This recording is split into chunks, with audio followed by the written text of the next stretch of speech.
Sedans are dying a slow death in India, but looks like their reincarnation is in the pipeline. Special thanks to Skoda for making this happen in the form of the all-new Slavia, which happens to be one of the most awaited sedans in India of all time.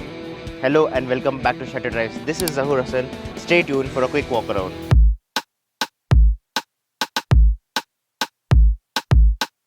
You don't even know me like that. Are you pressed for time? Put you in my mind. Come a little closer like that.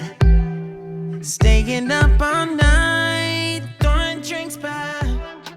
Let's get the facts straight. Undoubtedly, this Slavia happens to be one of the best looking cars the country has seen in a very long time. That's because Skoda has taken the approach of a clean and slated design in the world of radical designs from other manufacturers in recent times. And that's the specialty of this car. This car is going to be appealed by at least 90% of the people for the clean chic design. Starting off with, you get headlamps which again have a crystalline form in them, and you have the headlamp which neatly integrates with the grille here. The grille has the minimum chrome treatment that you need in a car of this stature, and that's what is important. The chrome is not overdone, and big thanks to Skoda for that. You get vertical slats here which look really nice on this car, and moving slightly downwards you have the chrome surround for the fog lamps. And let me remind you that fog lamps are halogens and they are not LEDs, but that's totally fine, which also means that these are subtle hints which indicate that this car could be really competitively priced. I really hope it doesn't go the Kushaq way, but looks like the ball is in the court of the consumer this time. Moving slightly downwards, you have the mesh treatment for the dams here, and they are actually functional, which means that air can actually pass through them inside all the way here. And then there's a nice touch given to the lower part of the front fender here, which looks really nice. And last but not the least, Skoda has given this car another color, which is this blue, in my humble opinion, which looks the hottest of all the colors for this Slavia. Of course, they are subjective. Boot space has always been a big advantage in Skoda cars since the days of Octavia, which then got 530 liters of boot space, which was a lot those days. And the same legacy has been carried over here. Slavia gets 521 liters of boot space, in my humble opinion, which is really nice and abundant for most of your luggage that you would ever carry in a car. You'll also get the reverse camera here, and there's Skoda badging which is housed proudly in the back of the car. And moving to the rear of the car, you have the tail lamps here, which are really nice and crystalline, and they gel with the overall design of the car really nicely.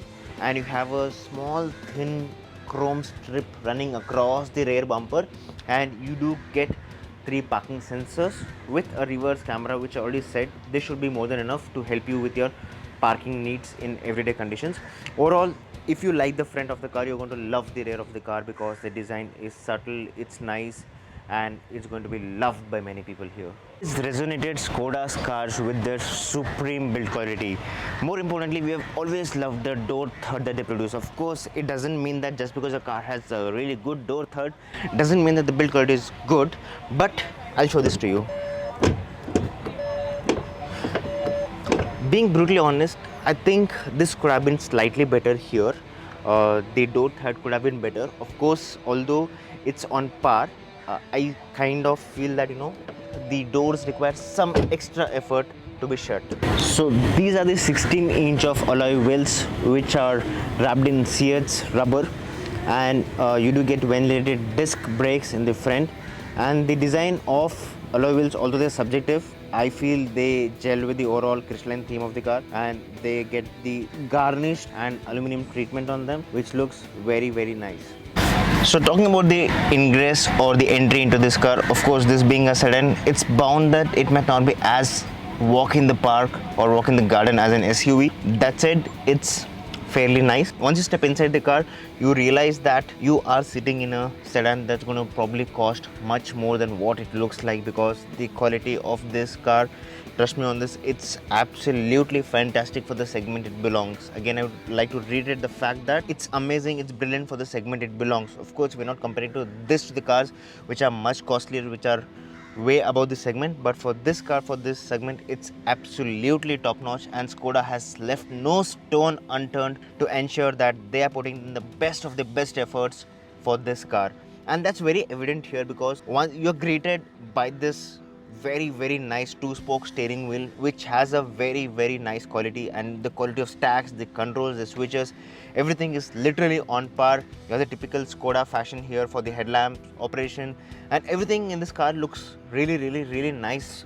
And you do have hard plastics, of course, I'm not denying that, but they do not look cheap in any fashion, because these hard plastics also have a subtle detailed design on them, which kind of decoys the hard plastic characteristics. What I'm trying to tell here is the dual tone, which is beige and black, also makes the cabin feel very airy in the car. And overall, a big thumbs up for providing such an amazing quality in this segment. The smaller details like the volume control here, which looks really nice.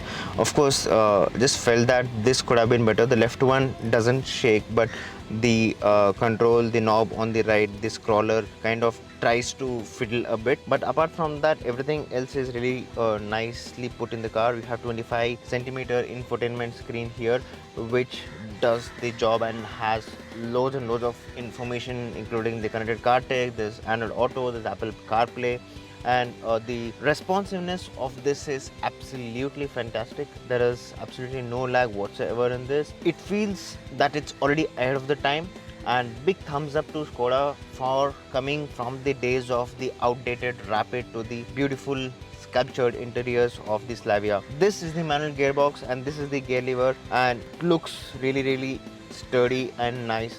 And you have the switches here for the door controls, and you have the ventilated seats option here. There's 12-volt charging socket here, and these AC control vents look really nice. And of course, you do have some switches which are again not physical switches for the AC operations here inside the cabin. Indians love sunroof, although it has its own limited advantages, but every manufacturer is trying very hard to be in that game, and Skoda also ensured that they are bringing you this package, the Slavia, with a sunroof. And it's not a panoramic sunroof, and we really do not need panoramic sunroof for cars which are catering to this segment. The sunroof is more than enough. The touch operations are nice. It's one touch operation here. I've seen some cars which are ridiculously expensive, but they do not get the one touch operation for sunroof. And these are the control for lights, and everything looks well put in place. And you do not get a vanity mirror here, but that's it. You have the manual handbrake here, and I think I'm totally fine with it. We do not need electric parking brakes in this segment. I mean, we do not really need that. Totally okay with the manual handbrakes. And I think also this is one of the subtle hint which kind of indicates that this car might be competitively priced. The quality of leather on these seats is really nice, and the seats are supportive. I'm really surprised at the underthigh support that's there in the seats. I mean, it covers everything. Most of the support is garnered here. You won't complain, and the backrest is fine. The headroom is fairly good. Probably very tall people might find that their head might brush against the roof, because there is sunroof, which also requires, or which rather eats up in some headroom. And another thing that I want to point out is the roof is white in color. It's not beige as such, it's white in color, or rather off-white, and it's prone to get soiled slightly earlier. To the rear of the Slavia, one thing that's really appreciable here is Skoda has not done any cost-cutting measures here. Absolutely negligible cost-cutting measures from Skoda for the Slavia. There's a rear center armrest with 2 cup holders, and the underside support of the seat is really nice. There's abundant headroom. Legroom is actually more than adequate. The best part is the floor hump is small, which also means that fifth person can be comfortably seated here for long distance, and there are rear AC vents here. Of course, we'll be evaluating the effectiveness of AC in real world conditions. Overall, this space looks really nice for a 5-seater mid-size sedan. I'm so happy that Skoda has gone for like literally the bare minimum cost cutting measures.